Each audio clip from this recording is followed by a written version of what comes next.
So it's 8:30 in the evening. Tomorrow I'm flying to New York.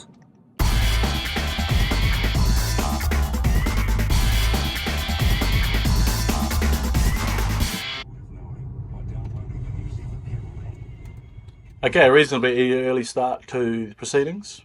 Short drive to New Plymouth Airport. You can see I've got my backpack there. That's everything I'm going to need for the next 30 or so days. Checked all the way through to New York, which was a bit scary. Grabbed a couple of Danishes from the Koru Lounge for the kids before saying goodbye for 30 plus days. We'll see you soon. Whānau. Off to the airplane, ATR 72 for today. Some guy Campbell was heading overseas too, which his family didn't look too happy about. And we're off.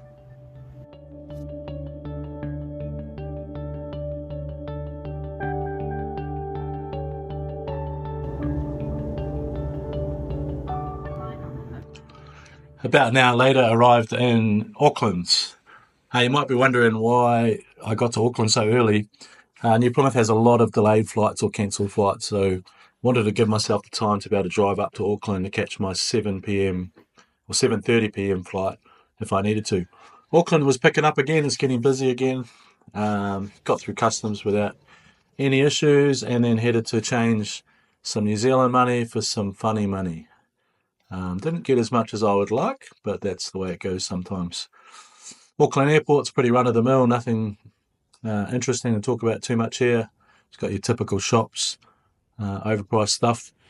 Before this trip, I purchased a Dragon Pass, which got me into, I think, 5 or 6 different passes into travel lounges around the world. So they've got, I think, thousands of airline lounges you can use. So I thought I'd use one at Strata, which is in Auckland. Probably my favourite lounge I've ever been in. Great selection of food, especially the duck's feet, or the jet planes as they're sometimes called. Good coffee, and they had this really cool pancake machine, which I was intrigued with for quite a while. I think they look pretty cool at home.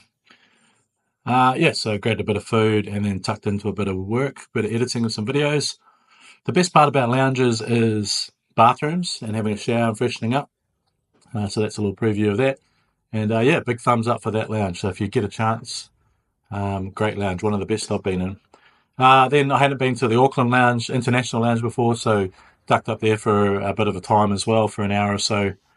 Got myself to the recliners. The Koru lounges are often busy. This is actually relatively quiet. Again, the food is great the first time you've ever been in a Koru lounge, but after a while it gets a little bit mundane. First world problems, I know. This is my favourite section, which is the outdoor bit, and you get a bit of a view of the planes and so on. Again, having shower facilities and the like are really, really handy. And so here's a quick clip. Well, that's what I ate, but a quick clip of the shower facilities coming up. Again, pretty standard. Most Koru lounges you go to, Air New Zealand lounges you go to, that's what you're going to get. Almost boarding time. It's getting close to 7 o'clock, so head to the departure gate. It is a bit of a trek around to the departure gate. I think we're on 16 or 17, around that way somewhere. And you do have to kind of make your way a little bit earlier. All the US flights go around the same time, so they actually block off this section of the airport for the US entry checks and all that sort of stuff. It's flight NZ2. It's a 787 Dreamliner, and I'm in economy for this trip. But I did get to do seat select. There wasn't actually much left when I got there, but this seat was quite cool because you get the 2 armrests, which is everyone in Ireland gets, everyone in the middle gets. But I also had the diagonal I could get out of, and you can see in front of me there's the pilot rest seats, which I had hoped to book, but I couldn't book. But also that was allowed me to kind of basically have a chill out there when the pilots went there. And I think the pilots only used it once. Here's our dinner, which was served about 9 p.m, a couple of hours into the flight. We're probably roughly over Fiji. It was okay. Wasn't amazing. I mean, it's economy food, so you get what you're given, really. yeah, and then we're on our flight. So one of the longest flights in the world, this one. I think it's like 15 hours there, and then on the other way into weather, it's a little bit longer. We had a breakfast as we were kind of over the middle of America, roughly over Kentucky somewhere. And yeah, it was all right. It was edible. So yeah, it was pretty cool to be flying over America, although it was dark. The sun started to come up as we got closer to the east coast, and it was fun trying to look out the window and identify coastlines and cities and so on. So the sun started to come up around uh, Pennsylvania, I think it is, Philadelphia. I think I saw Baltimore, and then you go Atlantic City and so on up the coast towards New York. I think the left side of the plane is definitely the side to sit on if you want to get some views. I had hoped to see the Manhattan skyline, but it was kind of into the sun, so I didn't actually see it. We went right over Long Island and circled back towards JFK. It's pretty cool seeing the classic American water towers. Lots of planes in the air. There were planes everywhere. It's such a busy airspace. And this is our approach into JFK. Pretty cool seeing a classic kind of New York movie type houses, especially Long Island houses, and your big shops there.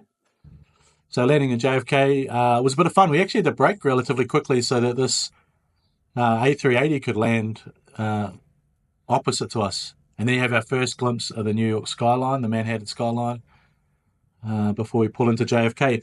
Now, I've got some tickets to an NBA game tonight, this night, watching the Brooklyn Nets at home versus the Sacramento Kings.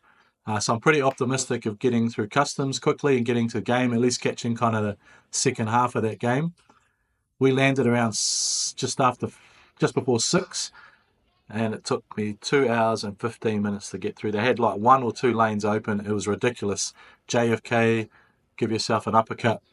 Caught the air train, which is a little bit tricky to find in JFK, but follow the trail. Got on the air train to Jamaica Station. Bit of a fun story there with a homeless guy just outside. And then you switch to Long Island train, which I think was the only train I ever paid for on this whole trip, which needed cash from memory, I think. And then yeah, we're taking the train, Long Island train, into Brooklyn.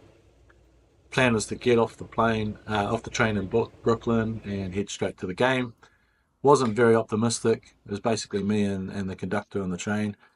Um, Again, I should have sat at the front because they made us come all the way to the front to exit, which was a bit crazy.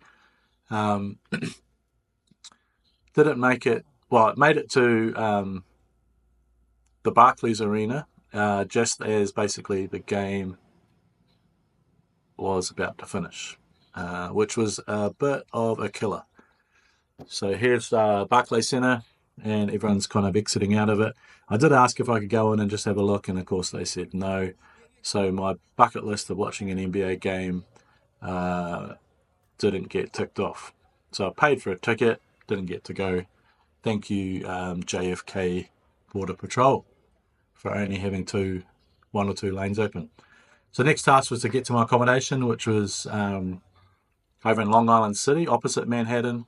And so I would just walk to the nearest subway station. Again, next to I think these houses are called brownstones or something like that. Your classic kind of New York type houses, or townhouses all stacked next to each other. Um, yeah, so I found the nearest subway station, and it's fair to say it was pretty sketchy. Fulton Street Station in Queens. I had trouble getting through the gate actually, and had a few kind of interesting characters hit me up to scan them through. But I got it working, and here's the sketchy as subway. So this is old school subway station, I think. Managed to get on the right subway and got a ride towards Long Island City. And yeah, this was my first ride on a New York subway. Just running on adrenaline right now. It's been quite a long trip so far. But yeah, pretty cool. Pretty stoked to be there. Got my exit and then, had a bit of a walk from here. This was pretty cool too because we had like overhead lines. So once I worked out which exit I needed to go to and got up to the surface, there was actually kind of the overhead lines that come up above, and a bit like the Dark Knight type thing, Dark Knight vibe here. It's the back there was a diner. Train's running over top, and this is Long Island City, and I'm just walking to the hostel.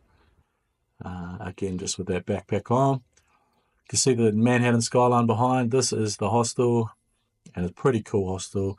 33 hours and 7 minutes later, I managed to sneak into bed and grab a sleep. There we have it. Catch you on the next episode.